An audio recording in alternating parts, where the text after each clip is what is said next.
मरने के बाद क्या होगा, कितनी जो है लकड़ियाँ बूझी जाएंगी, कोई अंदाज़ा नहीं है और न ही कोई एहसास। मरने के बाद सब कुछ खत्म, सीधा यमलोक में या फिर परलोक में कहीं भी लोग जाते हैं।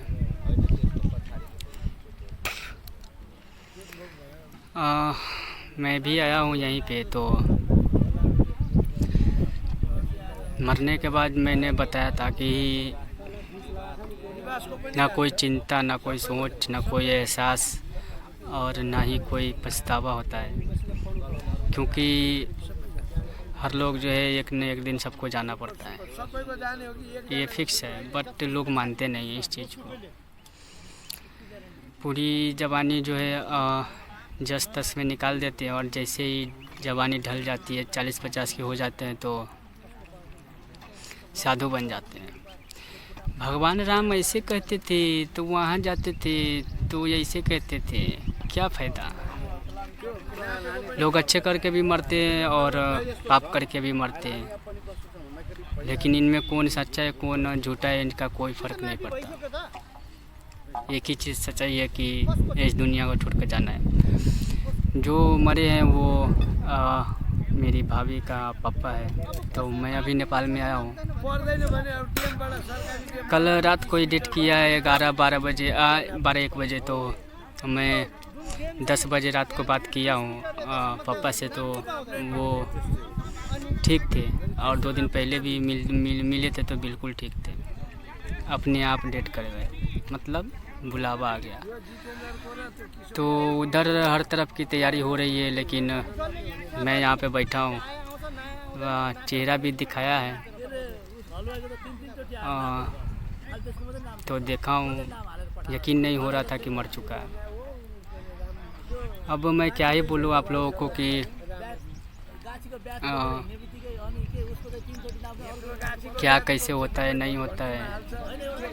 एक ही चीज़ होता है, वो है अफसोस। अफसोस के अलावा हम कुछ भी नहीं कर सकते। आई कांट बिलीव डैट कि ऐसा भी हो सकता है। अच्छे खासे इंसान भी ना मर जाते हैं, बिल्कुल। और अभी के डेट में तो अच्छे लोग सबसे पहले जाते हैं, सबसे पहले, क्योंकि उनकी वर्दा कम होती है। सो दुख की बात है बहुत ही। मैं तो 10 बजे के बाद बात करके डाटा बंद करके सो गए थे, और नेपाल में डाटा के बिना व्हाट्सएप से ही बात होता है। तो सुबह 6 बजे सो के उठा, और सो के उठ के जैसे ही बाहर निकला हूँ और डाटा खोलते मातारी कॉल आ गया। सीधा शौक हो गया मैं कि बिलीव नहीं हो रहा था। वहाँ देखो डोम के लिए लफड़ा चल रहा है, पैसे वैसे के लिए। तो आप लोग देख रहे हो, वहाँ पे लफड़ा चल रहा है। वहाँ सब तैयारी हो गई है। देख रहे हो कितनी लकड़ियाँ बोझी गई है कि फ़र्क भी नहीं पड़ता। और अभी के लड़के को या फिर किसी को भी कुछ भी बोलो तो वो माँ बाप को बोलते हैं छैया छैया करने गए थे और हमारा हाथ टूट गया। तो भोंसरी के छैया छैया करते ही रहोगे और पता भी नहीं चल जाएगा कि कब मर जाओगे। तो आप लोग देख सकते हो, ये ट्रैक्टर भी धुल गया है और मैं भी पूरी तरीके से धोऊंगा। और फिर ज़्यादा देर रुक नहीं सकता, रिश्तेदार है तो मैं चला जाऊंगा। मेरे पापा जो है यहीं पे रहेंगे, कल परसों आएंगे। और कितनी दुख की बात है कि कुछ दिन पहले ही उनका बेटा था, और डेट करने से 2-4 दिन पहले या फिर 1 हफ्ते पहले जो है वो निकल चुके थे। और विदेश रहते हैं वो लोग, तो नेपाल के अधिकतर लोग विदेश में काम करते हैं, रहते हैं। तो ये बहुत ही दुख की बात है कि वो लोग चेहरा भी नहीं देख सकते। ये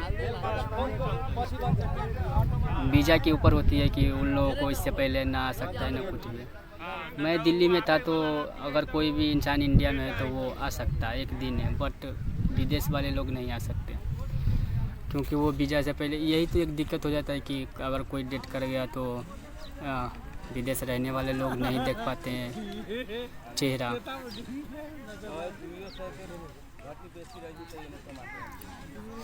जितने भी इंसान जब मर जाते हैं तो जितनी भी तकलीफ़ होती है वो सब ख़त्म हो जाता है। सब कुछ मरने के बाद तो मज़ा ही मज़ा है। आप लोग यकीन मानो, एक बार मर के तो देखो, बहुत ही मज़ा आता है। जितनी भी टेंशन, जिम्मेदारियाँ या फिर अफसोस, दुख, दर्द जो भी होगा सब ख़त्म हो जाएगा। आई बिलीव, मुझे बिलीव है इस चीज़ पे। तो उधर देखो आग दे रहे हैं, आप लोगों को नहीं दिख रहा होगा। और आप लोग देख के भी क्या करोगे? किसी के भी मैयत में कोई नहीं आता, और आता भी है तो वो इंसान आता है जो बना के रखता है कि हाँ लोगों मरने के बाद एक ही इंसान कहता है कि मरने के बाद जो है ना कुछ लेके आता है और ना ही कुछ लेके जाता है, लेकिन एक चीज़ लेके जाता है, वो है व्यवहार और इज्जत और मान सम्मान, और यही सब चीज़ जो है एक चीज़ साथ रह जाती है। तो वो कहते हैं ना कि जब मर जाता है कोई तो बहुत अच्छा आदमी था, कैसे मर गया, और एक चूतिया मर जाते हैं तो कहते हैं साला भले चला गया, ये भूसरी वाला उसी लायक का था इसलिए वो चले गए। तो अच्छे कर्म करो, क्या पता तुम्हारे मरने पे कोई रोने आ जाए, ये तो कम से कम बना लोगे।